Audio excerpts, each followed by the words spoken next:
இனிய தமிழ் பேசும் தமிழ் உள்ளங்களுக்கு யுனிவர்சல் வாய்ஸ் 369 சேனலுக்கு உங்களை அன்போடும் பண்போடும் அழகாக வரவேற்கிறேன். இன்றைக்கி என்ன பார்க்கலாம் அப்படின்னா, ஒரு டம்ளர் தண்ணி குடிச்சிட்டு உங்களோட ஆஸ் யூஷுவல் நான் சொல்கிற மாதிரி உங்களோட எனர்ஜியை ஹையர் அசென்ஷன் பண்ணிக்கோங்க. தற்போது நீங்கள் எந்த கவலையில் இருந்தாலும் தூக்கி அங்கிட்டு ஓரமாக வச்சுட்டு, இன்றைக்கி என்னமோ நீங்கள் கும்பிட்ற கடவுள் இன்றைக்கி உங்களுக்கான கைடன்ஸ் கொடுக்க போகிறாங்க. உங்கள் மனசில் ரொம்ப நாளாக தேக்கமாக இருக்கிற அந்த கவலைக்கு ஒரு சொல்யூஷன் கொடுக்க போகிறாங்க. நீங்கள் எப்படி மாறணும், சந்தோஷமாக இருக்கணுங்கிறதுக்காக ஒரு வழி கொடுக்க போகிறாங்க. அப்படிங்கிற ஒரு தன்னம்பிக்கையோட ஜாலியாக சந்தோஷமாக இந்த ரீடிங் பாருங்கள். ஏன்னா சந்தோஷமாக இருக்கிறது தானே எல்லாமே ஆசைப்பட்றோம். இங்கே எதுக்குங்க வந்திருக்கோம்? சந்தோஷமாக என் வாழ்க்கை சரியில்லை, அது சரியில்லை, இது சரியில்லை, எனக்கு சந்தோஷம் இல்லை, நிம்மதி இல்லைன்னு தானே சொல்கிறீங்க. அதுக்கு உண்டான தீர்வு இங்கே கண்டிப்பாக இருக்குது.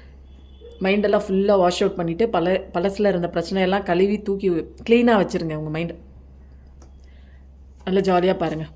புதுசாக பிறந்த மாதிரி பிறந்து வந்திருக்கீங்க பாருங்கள். என்னவோ ஒரு கைடன்ஸுங்க. டவுன்லோடெலாம் வேறு மாதிரி வருது. என்னென்னு பார்ப்போம். நிறைய பேர் நீங்கள் பார்த்துட்ருக்க உங்கள் இதில் உங்கள் வாழ்க்கையில் அப்படி பண்ணு, இப்படி பண்ணு, இதை செய்ய, அதை செய்ய, இப்படி பண்ணால் நல்லா இருந்திருக்கும், அப்படி பண்ணால் நல்லா இருக்கும், இதை செஞ்சேன்னா இப்படி ஆயிரும் அப்படிங்கிற மாதிரி உங்களுக்கு அட்வைஸ் கொடுக்கறதுக்கு, நீங்கள் செய்கிற விஷயத்த க்ரிட்டிசைஸ் பண்ணுறதுக்கு நிறைய பர்சன்ஸ் இருக்காங்கங்க உங்கள் லைஃப்பில். ஆனால் எல்லாத்தையும் கேட்குறீங்க, பார்க்குறீங்க. ஆனால் உங்களுக்கான என்ன தோணுதோ, எனக்கு இது சரியாக இருக்குமோ அப்படின்னு பட்டால் மட்டும்தான் செய்யக்கூடிய ஒரு பர்சன்ஸ் தான் நீங்கள். பட் சுற்றிலும் அப்படி தாங்க இருக்காங்க. இப்படி பண்ணு, அப்படி பண்ணு, அந்த மாதிரி ஒரு பர்சன்ஸ் தான். நம்ம ஒன்றும் பண்ண முடியாது. அந்த மாதிரி பர்சன்ஸுக்கு நடுவில் நீங்கள் உங்களுக்கு எனக்கு இது கரெக்டாக இருக்கும். 10 பேர் சொல்கிறியா சொல்லு, நான் கேட்குறேன், பட் எனக்கு இதுதான் கரெக்டாக அப்படிங்கிற ஒரு மென்டாலிட்டி உள்ள ஒரு பர்சன் தான். சூப்பருங்க. ஃபஸ்ட்டு எனர்ஜி கார்டே நல்லா இருக்குது. அப்படிப்பட்ட ஒரு பர்சன்ஸ் தான். எல்லாரும் சொல்கிறதா கேட்க மாட்டீங்க. உங்களுக்குன்னு கேட்பீங்க. பட் எனக்கு இந்த இத்தனை பேர் சொன்னதில் எனக்கு இது பிடிச்சிருக்கு, இதுதான் எனக்கு செட் ஆகும், இதுதான் அப்படிங்கிற மாதிரி ஒரு மைண்ட் செட்டோடு இருக்கக்கூடிய ஒரு பர்சன்ஸ் தான். வெட்டு ஒன்று துண்டு ஒன்று. ஏன்னா கிளாரிட்டியாக இருக்குது உங்கள் மைண்டு. எத்தனை பேர் சொன்னாலும் எனக்கு மைண்டு கிளாரிட்டியாக இருக்குது. இது எங்கேருந்து வருது அப்படின்னா, கடவுள் உங்களுக்கு கிளாரிட்டியான ஒரு மைண்டு கொடுக்குறாருங்க. அந்த மாதிரி ஒரு ஒரு தகுதியான ஒரு பர்சன்ஸ் தான். ஜெயிக்கக்கூடிய ஒரு பர்சன்ஸ் தான். நியூ பிகினிங்ஸ் தான். ஒரு தலைமை பொறுப்பை ஏற்கக்கூடிய அப்படி எப்படின்னா, நீங்கள் பார்க்குற வேலையில் நீங்கள் ஒரு ஹெட்டாக இருப்பீங்க, உங்களுக்கு கீழே ஒரு 4 பேர், அந்த மாதிரி ஒரு ஒரு விஷயமா இருக்கும். இல்லை இதை வீட்டில் இருக்கீங்க அப்படின்னா உங்கள் பேச்சை கேட்கக்கூடிய ஒரு விஷயம் கரெக்டாக இருக்கும். இவங்க சொன்னால் கரெக்டாக இருக்கும், ஏதாவது கேட்டுட்டு செய்யலாம் அப்படிங்கிற மாதிரி ஒரு நியாயமாக இருக்குங்க. எந்த பிரச்சனைக்கு வந்தாலும் இதுக்கு பதில் சொல்லலாம், இதுக்கு என்ன பண்ணலாம் அப்படிங்கிற மாதிரி உங்ககிட்ட டேரெக்டாக கேட்கலன்னா கூட இன்டேரக்டாக இதுக்கு என்னப்பா பண்ணலாம், இப்படியே போயிட்டே இருக்குது அப்படிங்கிற மாதிரி. ஏன்னா நீங்கள் கரெக்டாக இருப்பீங்க. அந்த மாதிரி ஒரு தெளிவு இருக்கும். அது மட்டும் இல்லாமல் உங்கள் வாழ்க்கையில் ஏதாவது அநீதி நடந்தால் கூட அதை கடவுளே சரி செய்வார். அந்த அளவுக்கு ஒரு டிவைனோட ஒரு செல்ல குழந்தைன்னு கூட சொல்லலாம். லக்கி பர்சன், ஒரு பிளஸ்டு சைல்டு. நியாயம் இருக்கும். உங்களுக்கு யாராவது அநீதி பண்ணிவிட்டு அவங்க ஏதாவது வேறு பக்கம் ஏதாவது போயிருந்தாங்க அப்படின்னா அவங்களுக்கு கரெக்டான தண்டனை கிடைக்கும். நீங்கள் ஒன்றுமே பண்ண மாட்டீங்க. எனக்கு எங்கள் அப்பா பார்த்துக்குவார், அவ்வளோதான். அந்த மாதிரி காலம் பதில் சொல்லுவோம், அவ்வளோதான். நிறைய இடங்களில் காலம் பதில் சொல்லிட்டு தாங்க இருக்குது. நமக்கு தான் தெரியல. ஆனால் பொறுமை வேணும். காலம் பதில் சொல்லணும்னா அந்தந்த நேரத்தில் கரெக்டாக சொல்லும். உடனே வேணும். இன்றைக்கி எனக்கு ஒன்று நடந்துச்சு, நாளைக்கு எனக்கு அதுக்கு உண்டான ஆன்சர் கிடைக்கணும்னா அப்படிலாம் முடியாது. பொறுமையாக இருந்தீங்கன்னா உங்கள் பொறுமை தான் இங்கே டெஸ்ட்டே. எடுத்தோடனே ஒரு படத்தில் கிளைமேக்ஸ் சீன் வேணும் அப்படின்னா அதுக்கு எங்கே போகிறதுங்க? எல்லாமே வரணும். இடையில நிறையா சீன்ஸ் வரும். அதுக்கப்புறம் தான் கிளைமேக்ஸு. அந்த ரீடிங் பார்க்குறவங்க யாரோ இந்த ரீடிங்குள்ளே வந்துட்டீங்க. யார் அது? யார் நீங்கள் வந்திருக்கீங்களா? அந்த ரீடிங் பார்க்குறவங்க, அந்த சேனல் பார்க்குறவங்க, உண்மையான மியூச்சுவல் லவ் கண்டிப்பாக இருக்குது. எத்தனை பேர் எதிர்த்து நின்னாலும் நான் என்னோடய பர்சன்ஸ் நான் கல்யாணம் பண்ணிக்குவேன்னு விடாப்பிடியாக இருக்கிற பர்சன்ஸு நீங்கள் தான். கிளாரிட்டி இருக்குது, மைண்ட் கிளாரிட்டி இருக்குது. ஏன்னா மியூச்சுவலாக லவ் பண்ணக்கூடிய ஒரு பர்சன்ஸ் தான் நீங்கள். 2 பேருக்குமே ஒரு மியூச்சுவல் கிளாரிட்டி இருக்குது. கண்டிப்பாக 2 பேருமே உங்களுக்கு அவங்கள பிடிக்கும், அவங்களுக்கு உங்களை பிடிக்கும். 2 பேருமே விட்டு கொடுத்து போகிறதுல ரொம்ப ஒரு பக்காவான ஒரு கப்பல்ஸ்ன்னு சொல்லலாம். Made for each other. ஏன்னா பிரபஞ்சமே இந்த கனெக்ஷனை அக்செப்ட் பண்ணுற ஒரு விதமாக தான் இருக்குங்க. நல்லா இருக்கே இந்த கார்டு. யுனிவர்சல் வாய்ஸ் 369 சேனலில் ஃபஸ்ட் டைம் ஒரு கடவுளே முன்னாடி நின்று இந்த கனெக்ஷனை சேர்த்து வைக்கிற மாதிரி இருக்குது. இடையில எத்தனை கோளாறுகள், எத்தனை ஒரு தடைக்கற்கள், எத்தனை தேர்ட் பார்ட்டிஸ், எத்தனை பேர் உங்களை வாழ்க்கையை சேர விடாமல் தடுத்தாலும் இல்லை, உங்களுக்கு அவங்க தான், அவங்களுக்கு நீங்கள் தான் எழுதப்பட்ட ஒரு விதியினால் கண்டிப்பாக எத்தனை தடங்கள் வந்தாலும் இது கடவுளால், கடவுளே நின்று முன்னாடி நின்று உங்கள் தடைகளெல்லாம் அவர் வெட்டி எரிஞ்சிருவாருங்க. அகற்றி விட்டுருவார். நிறைய பேருங்க இப்போ தான் புதுசாக வந்து ஏதாவது ஒன்று செய்யலாமா, பண்ணலாமா, பிஸ்னஸில் கெரியர் பண்ணலாமா, ஆரம்பிக்கலாமா, வேலைக்கு போகலாமா, வேலையை மாற்றலாமா, இல்லை வந்து வேறு கம்பெனிக்கு மாறலாமா, இல்லை படிச்சிருக்கேன் வேலை கிடைக்குமா, அது மாதிரி நிறையலாம் வந்து யோசிச்சிங்க. கண்டிப்பாக இது வந்து உங்களுக்கு பிரகாசமாக தான் இருக்கும். நீங்கள் வந்து டவுட்டே பட தேவையில்லை. இந்த கால் ஒன்று வச்சுட்டு அந்த கால் இந்த வேலையை விட்டு நான் அதுக்கு போகிறேனே அது செட் ஆகுமா, எல்லாமே நல்லாயிருக்கும். நீங்கள் வந்து கன்ஃபியூஷனே வேண்டாம். உங்கள் குழப்பம் தான் உங்கள் வாழ்க்கையில் எல்லாத்தையுமே வந்து தள்ளி போட வைக்கிறது, எல்லா நல்ல விஷயங்களையும் தள்ளி போட வைக்கிறது. நீங்கள் வந்து ஒரு நல்ல ஃப்யூச்சர் இருக்குது, நல்ல ஒரு பிரகாசமான வாழ்க்கை இருக்குது. எதை குறித்தும் நீங்கள் வந்து பிரச்சனையெல்லாம் வந்து தாண்டி வந்துடுவீங்க. புரியுதுங்களா? செழிப்பான வாழ்க்கை, ஒரு பச்சை பசுமையில்னு அழகான ஒரு வாழ்க்கை இருக்குது. கடவுளோட அந்த பிளெஸ்ஸிங்ஸ் இருக்குது. இனிமேல் லைஃப் வந்து பிரைட்டஸ்ட் ஒரு ஃப்யூச்சரான ஒரு விஷயம் தான். நீங்கள் எதை குறித்தும் நீங்கள் கவலைப்படுறதே தேவையில்லை. நிறைய நாலேஜ், மெடிடேஷன் பவர், ஒரு ஸ்பெஷல் அவேக்கனிங் எல்லாமே உங்களுக்கே தெரியுங்க. பட்டிருப்பீங்க, அனுபவ பாடம் கிடைச்சிருக்கும் உங்களுக்கு. அதனால் அழகாக இருக்குது.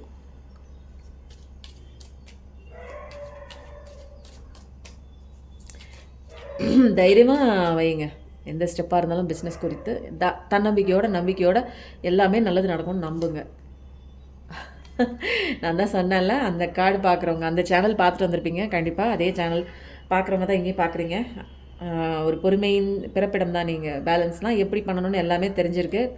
அதனால தான் வந்து கடவுள் உங்களோட பிரச்சனைகளுக்குள்ளே அவர் வந்து முன்னாடி வந்து நின்று அந்த அர்ஜுனனுக்கு கிருஷ்ணன் முன்னாடி நின்று அந்த ஒரு பாதுகாப்பு கொடுத்த மாதிரி உங்களோட பிரச்சனை அத்தனைக்குமே அவர் முன்னாடி நின்று பாதுகாப்பு கொடுக்குறாரு. ஏன்னா எல்லா அமைதியும் இருக்க பொறுமை. இப்போ நீங்கள் இருந்த பொறுமை, நீங்கள் கற்றுக்கிட்ட விஷயம், நீங்கள் கற்றுக்கிட்ட பாடம் எல்லாமே இதுதான். கற்றுக்கிட்டீங்க, அதுக்கப்புறம் அவ்வளோதான். கடவுள்கிட்டேருந்து என்ன கிடைக்கும்? கிஃப்ட் தான் கிடைக்கும். அதுதான் நீங்கள் வாங்க போகிறீங்க. அதுதான் இந்த அழகான ஒரு பார்ட்னர்ஷிப் வந்து இணைய போகிறாங்க. நிறைய பேர் கேட்டே இருந்தீங்க, லவ்வர் இணைவாங்களா, என்னை விட்டு போன கணவன் மனைவி அந்த மாதிரி எந்த உறவாக இருந்தாலும் திரும்ப வருவாங்களா, விட்டு போன எந்த உறவாக இருந்தாலும் திரும்ப வருவாங்களான்னா 100% திரும்ப வராங்க. நீங்கள் மாறி இருக்கீங்க, அதனால அவங்க மாறி வருவாங்க. அவங்க தான் வேணும்னு நீங்கள் உட்காந்துட்டு அழுதுட்டு இருந்தீங்கன்னா அந்த பர்சன்ஸ்க்கு வரமாட்டாங்க. உங்கள் வேலையை பார்த்துட்டு நீங்கள் உங்களை செல்ஃப் லவ் பண்ணிவிட்டு நீங்கள் சந்தோஷமாக இருக்கும்போது அந்த எனர்ஜி உங்களை தேடி வருது.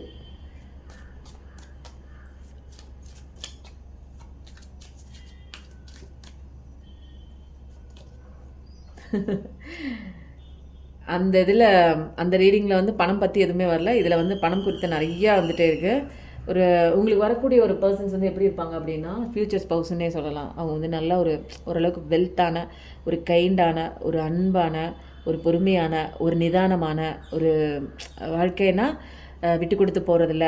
ஒரு சந்தோஷமாக அவங்கள கட்டிக்கிட்டிங்கன்னா சந்தோஷமாக இருக்கும். ஃப்யூச்சரில் நிறையா வந்து ஒன்று ஒன்றா நல்ல நல்ல விஷயங்கள்லாம் வந்து வாழ்க்கையில் ஒன்று ஒன்றா வரும். நின்னா நல்லது நடக்கும், நடந்தால் நல்லது நடக்கும். அந்த மாதிரி தும்முனா நல்லது நடக்கும்னு இந்த ஒரு இதில் ஏதோ ஒரு படத்தில் சொல்லுவாங்க தெரியுமா, அந்த மாதிரி ஒவ்வொரு விஷயமும் நீங்கள் பார்க்குற ஒவ்வொரு விதமுமே உங்களுக்கு ஃபேவராக இருக்கிற மாதிரி தான் இருக்கும். நல்ல ஒரு அன்பான, கருணையான, ஒரு நல்ல ஒரு வெல் செட்டில்டு ஒரு பர்சன் தான் உங்கள் வாழ்க்கையில் வரக்கூடிய ஒரு மனிதர், வரக்கூடிய ஒரு பார்ட்னர் வந்து இருப்பாங்க, உங்கள் லைஃப்குள்ளே வருவாங்க. அதனால் புது லவ்வாகவும் நிறைய பேருக்கு வருது, பழைய லவ்வும் வருது.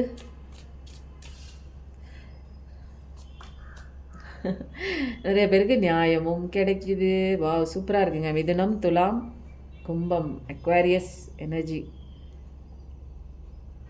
ஜஸ்டிஸ் கிடைக்குது. நிறைய பேருக்கு நியாயமற்ற தன்மையில் ஏதாவது ஒன்று உங்கள் லவ் வந்து விட்டு போயிருந்துருக்கலாம், அல்லது வந்து பணம் சம்மந்தப்பட்ட ஒரு விஷயத்தில் ஏதாவது நீங்கள் ஏமாந்துருக்கலாம், அல்லது வர வேண்டிய உங்களோட பணத்தை வந்து அவங்க என்ன பண்ணியிருக்கலாம், வர முடியாத அளவுக்கு ஏதாவது கையெழுத்து போடாமல் அல்லது அபகரிக்கிற மாதிரி ஏதாவது ஒரு சுச்சுவேஷன் வந்துச்சுன்னா கண்டிப்பாக உங்களுக்கு வேணுங்கிற நியாயம் கண்டிப்பாக கிடைக்குதுங்க.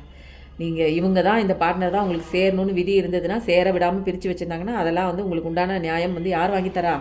கடவுளே வாங்கி தராங்க உங்களுக்கு அந்த நியாயத்தை. அவரே கத்தி எடுத்துகிட்டு போய் உங்களுக்கு முன்னாடி இருக்கிற அந்த அத்தனை தடைக்கல்லையும் தள்ளி விட்டுட்டு அத்தனை கலைகளையும் அந்த வாளால் வெட்டி எடுத்துகிட்டு உங்களுக்கு அழகான நியாயத்தை கொண்டு வந்து கொடுக்குறாங்க. நீங்கள் 2 பேரும் நல்லா சேர்ந்து உண்மையாக சந்தோஷமாக தான் வாழ போகிறீங்க. அதுக்கு உண்டான கார்டு தாங்க இது. அருமையான கார்ட்ஸாக இருக்குது. நிறைய நல்ல நல்ல விஷயம் இந்த ரீடிங்கில் வந்திருக்கு. பாசிட்டிவிட்டியாக இருக்கிறவங்க நிறைய பேர் பார்த்துட்ருக்கீங்க, நிறைய பேர் மாறி இருக்கீங்க. அந்த மாதிரி ஒரு பர்சன் மாறினதுனால தான் இந்த மாதிரி ஒரு கார்ட்ஸ் வரும். இன்னும் வந்து என்ன சொல்கிறாங்க அப்படிங்கிற ஒரு விஷயம் பார்க்கலாம்.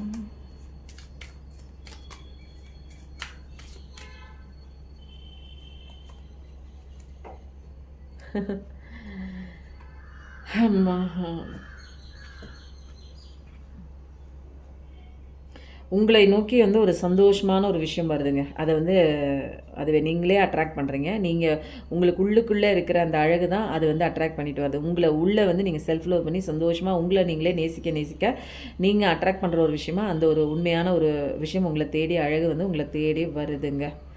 அதனால் வாழ்க்கையை வந்து என்ஜாய் பண்ணி கொண்டு போங்க. ரொம்ப வந்து ஸ்ட்ரிக்டாக அழுதுட்டு எதுக்கும் சிரிக்கக்கூடாது, மற்றவங்க என்ன நினைப்பாங்க அப்படி மற்றவங்களாம் என்ன நினச்சா நினச்சிட்டு போடுங்க. என் வாழ்க்கை நான் எப்படி வாழணும், மற்றவங்க எப்படி அவங்க நினைப்பாங்கங்கிறதுக்காக நான் வந்து எதையுமே வாழாமலாம் அப்படியே சன்னியாசி மாதிரிலாம் இருக்கிறது கடவுள் சொல்லலை. நீ எப்படி நினைக்கிறியோ, சந்தோஷமாக இருக்குன்னு நினைக்கிறியா, சந்தோஷமாக இரு. மற்றவங்க நம்மளோட சந்தோஷம் மற்றவங்கள பாதிக்காத அளவுக்கு இருக்கும்போது எந்த தப்புமே கிடையாதுங்க.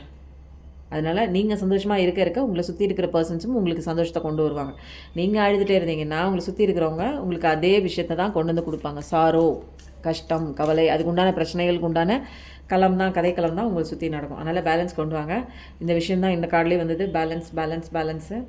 நிறைய பேர் வந்து லைஃப்பில் அந்த பாருங்கள் பேலன்ஸ் வந்து கொண்டு வந்திருப்பீங்க. பொறுமையான ஒரு பர்சன் தான் நீங்கள்.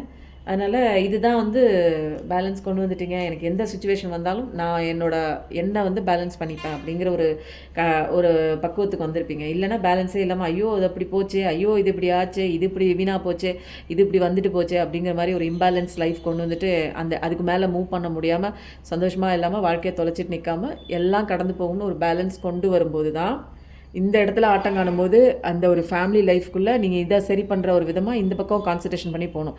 ஃபேமிலி லைஃப்பில் ஏதாவது ஆட்டம் காணும்போது கெரியர் லைஃப்பில் இதை சரி பண்ணுற விதமாக போனீங்கன்னா கண்டிப்பாக இது ஒரு கட்டத்தில் பேலன்ஸ் ஆகி வந்துடுங்க. அதனால் அட்ஜஸ்ட் பண்ணிட்டு போகிறது தாங்க வாழ்க்கை. அதனால் உங்கள் எனர்ஜியை நீங்கள் எப்போயுமே ஹையர் லெவலில் வச்சுக்கோங்க. அது ஒரு ஹெல்த்தியாக வச்சுக்கணும். உங்கள் பாடி இந்த உடம்பை வச்சு தாங்க நம்ம இந்த எனர்ஜியாக இருக்கட்டும், நம்ம வாழ்க்கையில் இவ்வளோ தடைகளையும் மீறி நம்ம போய் ஒரு இடத்துக்கு போய் ரீச் ஆகணும் அப்படின்னா நமக்கு உடம்பு ரொம்ப முக்கியம். அதனால் ஆரோக்கியமான உணவு சாப்பிட்றதுலையும் நல்ல அமைதியாக, நிம்மதியாக, சந்தோஷமாக நம்மளை வச்சுக்கிறதுலையும் நம்ம ரொம்ப முக்கியம்.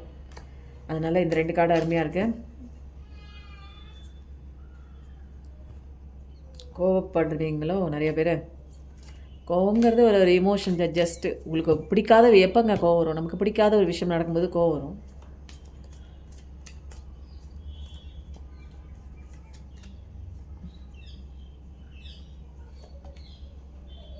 எப்போயுமே தைரியமாக இருங்க. எந்த பிரச்சனை வந்தாலும் தைரியத்தோட மற்றவங்களுக்கு ஒரு இன்ஸ்பிரேஷனாக இருக்கணும். நம்ம ஒரு வழிகாட்டியாக, ஒரு முன்னோடியாக இருக்கணுங்க.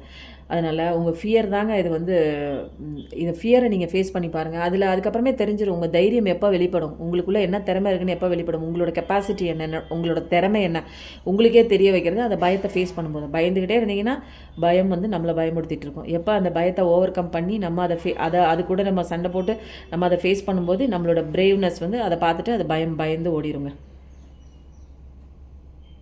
மெதுவாக நம்மளோட எந்த இடத்துல நமக்கு உண்டான பயங்கள் இருக்கோ அதை கண்டுபிடிச்சி ஒரு பிளான் போட்டு அதை கொஞ்சம் கொஞ்சமாக நம்மளை விட்டு வெளியில் துரத்துற உண்டான வழியை வந்து நம்ம செய்யணும்னு நம்ம ஹனுமான்ஜி இன்றைக்கி சொல்லியிருக்காங்க. தைரியமாக இருங்க. ஜெய் ஹனுமான் கண்டிப்பாக டைப் பண்ணுங்கள். தனிமை நிறைய பேருக்கு இருக்குது. நான் தனியாக இருக்கேன், எனக்கு யாருமே இல்லைன்னா தனிமை தாங்க சந்தோஷமான ஒரு விஷயம். ஏன்னா கடவுளை பற்றி நிறைய தெரிஞ்சுக்கலாம், உங்களுக்குள்ளே வரலாம். உள்ளே போய் நான் யார் அப்படிங்கிற ஒரு இன்ட்ராஸ்பெக்ஷனுக்குள்ளே செல்ஃப் டிஸ்கவரி. நான் எதுக்கு பிறந்திருக்கேன், நான் எதுக்கு வந்திருக்கேன், இங்கே என்ன நடக்குது, எப்படி நான் பிஹேவ் பண்ணணும், எப்படி நான் நடந்துக்கணும், என்ன லெசன் இங்கே, நான் எது கூட போராடிட்டுருக்கேன் அப்படிங்கிற எல்லா விஷயமும் தெரியும். உங்களோட ரிஃப்ளெக்ஷன் தான், செல்ஃப் ரிஃப்ளெக்ஷன் தான் வெளியில் ஆப்போசிட்டில் நிறைய விஷயங்கள் நடக்குதுங்கிறது உங்களால் கண்டுபிடிச்சிக்க முடியுங்க. உங்களோட இன்னர் செல்ஃப் கூட நீங்கள் கனெக்ட் ஆகும்போது அதுவே நிறையா கைட் பண்ணுங்க. உங்களோட ஆன்மா கூட கனெக்ட் ஆகும்போது நிறைய இன்னர் வாய்ஸ், இன்ட்யூஷன்லாம் கேட்கும். மெடிடேஷன் பண்ணிகிட்டே இருங்க, நிறைய ஜேர்னல் எழுதுங்க. ஓகேவா? நல்லா இருக்குது. இன்றைக்கி ஆஞ்சநேயரப்பா சூப்பரான நிறையா விஷயங்கள் வந்து இந்த கார்டு வந்ததே இல்லைங்க இந்த இதில். Continuous learning. நான் சொல்லிகிட்டே இருப்பேன் தெரியுங்களா, லைஃப் நெடுக பயணம் தாங்க, படிச்சுக்கிட்டே போகணுங்க, லெசன் இருந்துகிட்டே இருக்குன்னு. அந்த கார்டு சத்தியமாக இது வரைக்கும் வந்ததே இல்லை. என்ன ஒரு மிராக்கிளான கார்டு, நான் பார்த்ததே இல்லையே. லைஃப் நெடுக வந்து ஒரு ஜேர்னி நெடுக நம்ம படிச்சுட்டே தான் போகணும். அதனால் நம்ம எப்பயுமே வந்து நம்ம படிக்கிறது நிறுத்தவே கூடாது. நாலேஜ் இதெல்லாம் தாங்க நாலேஜ் தெரிஞ்சுக்கிட்டே போயிட்டே இருக்கணும். அப்போ தான் நம்மளால் ஒரு தெளிவான ஒரு அண்டர்ஸ்டாண்டிங்குள்ளே வர முடியும். நம்மளை சுற்றி என்ன நடக்குது, நம்ம எதுக்கு வந்திருக்கோம் அப்படிங்கிற ஒரு விஷயம்லாம். அதனால் கற்றுக்கிறதுக்கு நீங்கள் ஒரு சில டைம் எடுத்துக்கிட்டு நிறையா விஷயங்கள் புக்கு படிங்க. இல்லை தெரிஞ்சதை புக்கு படிக்க நேரம் இல்லைன்னா ஏதாவது ஒரு நல்ல விஷயங்கள் யாராவது சொல்லியிருப்பாங்க, அதை ஃபாலோ பண்ணி அதை கேட்க ஆரம்பிங்க. புக்கு படிக்கிறது ரொம்ப நல்ல விஷயம். நிறையா ஸ்கில்லை வந்து டெவலப் பண்ணிக்கோங்க. நிறையா விஷயங்கள் ஒவ்வொரு நாளும் தெரிஞ்சுக்கிறதுல ஆர்வமாக இருங்க. ஓகேவா? இந்த ரீடிங் எப்படி இருந்ததுன்னு சொல்லுங்கள். கண்டிப்பாக ஜெய் ஹனுமான் டைப் பண்ணுங்கள். எப்பயும் நல்லதே நினைங்க. கண்டிப்பாக உங்கள் வாழ்க்கையில் நல்லது மட்டும்தாங்க நடக்கும். Thank you so much.